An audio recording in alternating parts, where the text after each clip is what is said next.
How's it going, AP Psych class? And welcome back for another Flex Time review. Today's review is going to be all about thinking and problem solving. There are going to be several activities that we do in today's lesson, so I highly recommend using the worksheet that goes along with the video. It can be found in the description box below. So, let's get started. Today's Flex Time video is going to be a Mind Games episode, which is just going to be a knockoff of a popular TV series with a very similar name. So I'm going to pass the mic over to the host of Mind Games, myself. Focus very closely on the images on the screen. In just a second, I'm going to ask you to do something. Not physically, but mentally. Out of the 5 number 3s that you see on the screen, which 2 are backwards?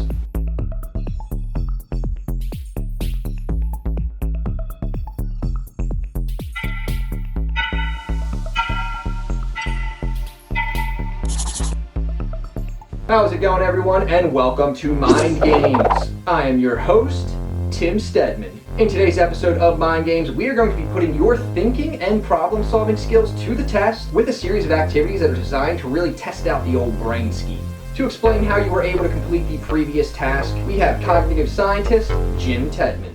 In order for you to solve this problem, your brain not only had to create a mental image, but it also had to manipulate these mental images. You may have even had trouble with this task. These mental images are not going to be perfect photographs of the object, but an actively constructed memory, which, as we know, are prone to error.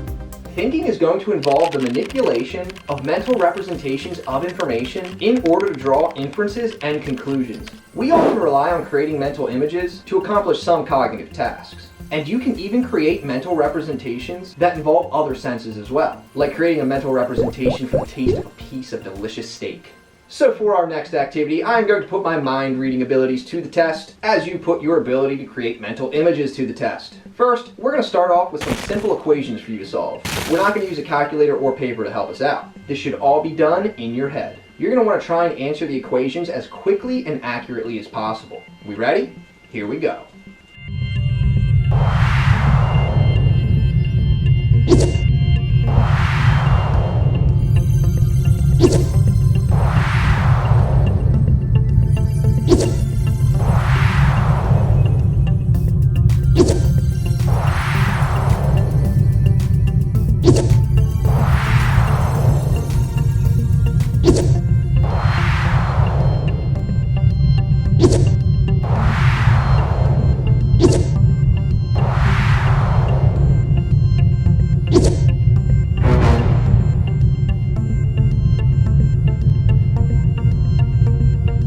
So here's my guess.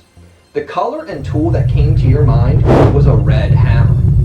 Now, unfortunately for me, I am not actually a mind reader. And chances are, there are some of you out there that may have come up with a different color tool combo, such as blue hammer or red screwdriver, but a good chunk of you probably ended up answering with red hammer. So why is this exactly? Along with mental images, thinking is also going to involve the use of concepts. A concept is a mental category of objects or ideas based on the properties that they share. Concepts are going to help provide mental shortcuts for our thinking, helping us communicate with others, remember information, and learn new information. The concept food can include anything from ice cream and hamburgers to sardines and sushi. Although very different, we can still group them together because they share the central feature of being edible. If a friend introduces you to a new delicacy and tells you it's their favorite food, you will immediately know it's something you can eat, even if we've never seen the food before. That is cool and all, but it does not actually explain why you said red hammer. We have to take it a step further. While concepts will categorize items in our brain, a prototype is going to be the most typical instance of a particular concept. So all this little experiment did was use the fact that both hammers and the color red can be considered a prototype in their prospective concept of tool or color.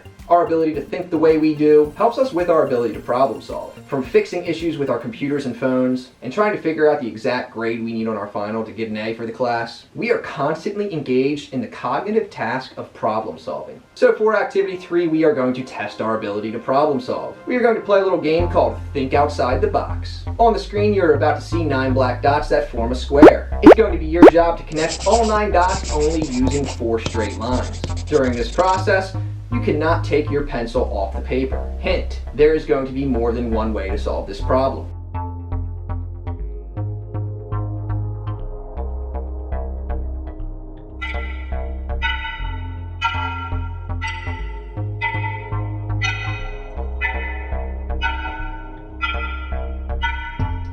Now that you have had some time to look over our box, I'm going to show you one way to solve this. The trick in the assignment is to focus your attention on the name of the game. Think outside the box. In order to successfully complete this activity, you must draw your lines outside of the box. This makes it very simple to reach all of the dots in 4 swipes. If you got it, awesome. If not, don't worry. This is a tough task and it really works your brain out. So how exactly do we go about solving a problem like this? Chances are you used a common problem-solving method known as trial and error. At first glance, this might look like it's a pretty easy task. So you go around aimlessly trying to connect all the dots with 4 straight lines. You probably learned pretty quickly that this task involves a little bit more thinking than you previously assumed. You are actively adapting your problem solving to the situation presented to you. Some of you may have even had a blank stare at those dots for several minutes when out of nowhere the realization of how to solve a problem comes out of nowhere. This is referred to as insight. And it's basically when you have the sudden realization of how a problem can be solved. To further explain how insight works in our brain, how about we head over to the kitchen for a little activity. So here we are in the kitchen. In front of me you can see that I have 6 drinking glasses. As you can see, 3 of them are filled, the other 3 are empty. If you're wondering, this is just water with some chocolate syrup, just so you guys can actually see that the cups are filled. When I just had some water in it, you couldn't really tell. And disclaimer, I do not recommend trying water with chocolate syrup. Not very good. Your goal, by only touching one glass, is to change the arrangement so that no full glass is next to another full glass. So something kind of like this. So take some time to think about how exactly you can solve this problem.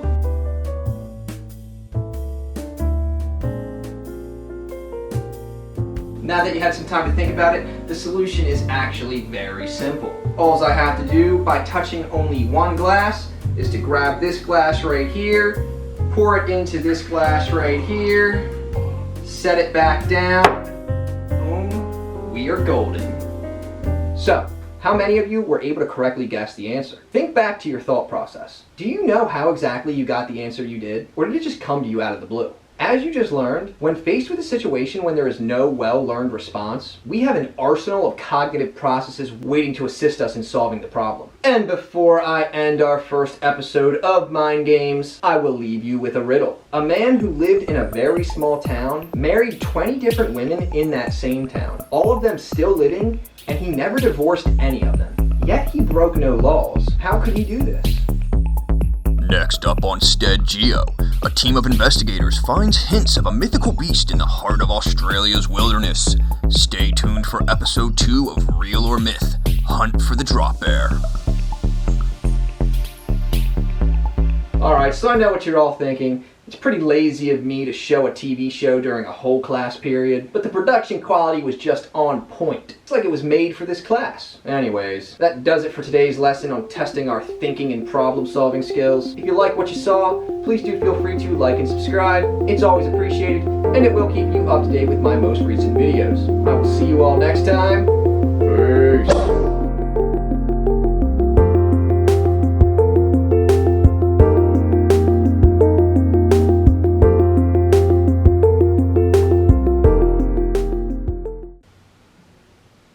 Oh, still here I see. My guess is that you want to know the answer to our riddle question. Well, the reason why this man was able to marry so many women was because he was a